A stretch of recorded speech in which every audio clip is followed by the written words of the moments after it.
Dear all, welcome to Kanika's nursing academy.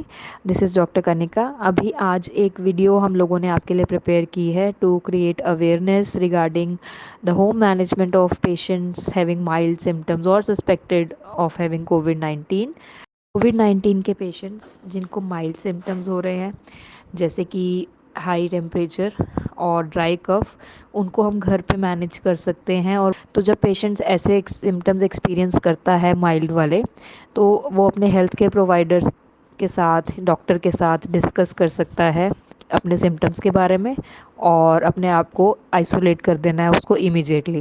तो as much as possible उसे surgical mask wear करके रखना है। अगर पेशेंट्स जो हैं टॉलरेट नहीं कर सकते सारा टाइम मास्क वियर करना, तो अपना नोज़ एंड माउथ कवर करना है विद टिश्यू और हैंकरचीफ, और time to time use, after every use उसको क्लीन करके, वॉश करके ड्राई करने के लिए रख देना है। एंड अपने हैंड्स भी प्रॉपरली थॉरोली वॉश और क्लीन करते रहने हैं सोप एंड वाटर से, एंड सैनिटाइज़र हमेशा अपने पास रखना है। कोविड 19 पेशेंट की होम मैनेजमेंट में जो केयर गिवर्स हैं वो किस बेसिस पे चूज़ किए जाने चाहिए? इस बेसिस पे कि उनको कोई एसोसिएटेड हेल्थ इलनेस नहीं है and they are having a good health status, जो कि केयर कर सकते हैं। और केयर गिवर के लिए सबसे इम्पॉर्टेंट या ज़रूरी बात ये है कि उसने भी हमेशा मास्क पहन के रखना है।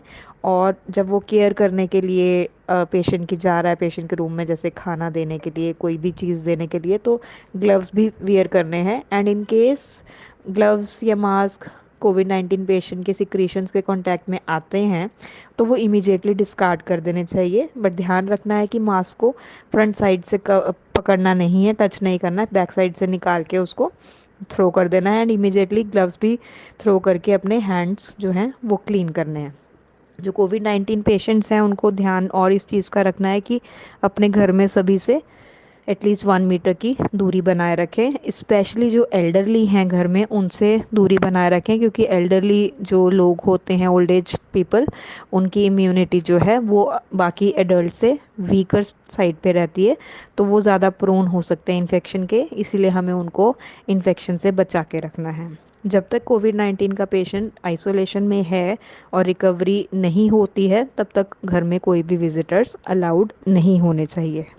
एक और चीज़ जो बहुत ज़्यादा ध्यान देने वाली है इन पेशेंट्स, जो कोविड 19 के पेशेंट्स होम आइसोलेटेड हैं, उनकी मैनेजमेंट के लिए, कि इन पेशेंट्स की अननेसेसरी मूवमेंट्स अवॉइड करनी चाहिए हमें घर में। जहाँ पर भी शेयर्ड स्पेसेस हैं बैठने वाले, जैसे ड्राइंग रूम है, डाइनिंग टेबल है, जहाँ पे सब इकट्ठा बैठते हैं, वहाँ पर भी 1 मीटर का डिस्टेंस मेंटेन करके पेशेंट को बैठना चाहिए। और ये ध्यान रखना चाहिए कि जो भी एरियाज़ कांटेक्ट में आ रहे हैं, जैसे डोर हैंडल्स हैं, टेबल है, चेयर है, और पेशेंट का बेड है, बेड की साइड है, कोई भी इनएनिमेट ऑब्जेक्ट्स हैं जो कि टच हो रहे हैं by the patient and by other family members, वो फ्रीक्वेंटली क्लीन होने चाहिए, टाइम टू टाइम सैनिटाइज़ करना चाहिए उनको। और इन सब चीज़ों को क्लीन करने के लिए हम लोग 0.1% सोडियम हाइपोक्लोराइड जो है घर पे भी यूज़ कर सकते हैं। पेशेंट के लिनन और पेशेंट के क्लोथ्स, पेशेंट का यूज्ड हैंकरचीफ, ये सब चीज़ें पेशेंट खुद वॉश करे, वार्म वाटर से वॉश करके प्रॉपरली थॉरली उसको सन ड्राई करे। एंड अगर मशीन वॉश करना चाहते हैं तो 60 to 90 डिग्री टेम्परेचर पे हम उसको मशीन वॉश भी कर सकते हैं। तो ये सब चीज़ें ध्यान देने वाली हैं कि पेशेंट के जो भी लिनन है, पेशेंट के क्लोथ्स हैं, पेशेंट का टूथब्रश है, ये सब चीज़ें कॉन्टैक्ट में नहीं आनी चाहिए बाकी फैमिली मेम्बर्स के। एंड में कुछ पॉइंट्स जो ज़रूरी हैं कोविड 19 के पेशेंट्स की होम केयर मैनेजमेंट के लिए, वो ये कि अगर पेशेंट स्मोकर है तो पेशेंट को स्मोकिंग स्टॉप करनी है, क्योंकि स्मोकिंग एग्रावेट कर देती है लंग्स में जो ऑलरेडी इन्फेक्शन हो रही है बिकॉज ऑफ कोविड 19, वो और ज़्यादा एक्सैजरेट हो जाती है। तो स्मोकिंग बिल्कुल ही बंद करनी है पेशेंट को। इस टाइम पे anxiety, stress, anger, agitation, depression, ये सब होना नॉर्मल है। तो पेशेंट को चाहिए कि जिन भी लोगों से वो कंफर्टेबल है बात करके, अपनी फीलिंग्स वेंटिलेट करके, वो उतने से जितना हो सके उतना बात करे। सोशल मीडिया जो है वो यूज़ कर सकते हैं, वीडियो कॉन्फ्रेंसिंग से अपने फ्रेंड्स और अदर फैमिली मेम्बर्स से बात कर सकते हैं। तो इन सब चीज़ों का ध्यान रखना बहुत ज़रूरी है। और अननेसेसरीली जो है अपने घर में मूवमेंट जो अवॉइड करनी है, अपने आप को हेल्दी रखना है by taking healthy diet, exercising और मेडिटेशन अगर हो सके तो वो भी पेशेंट कर सकता है।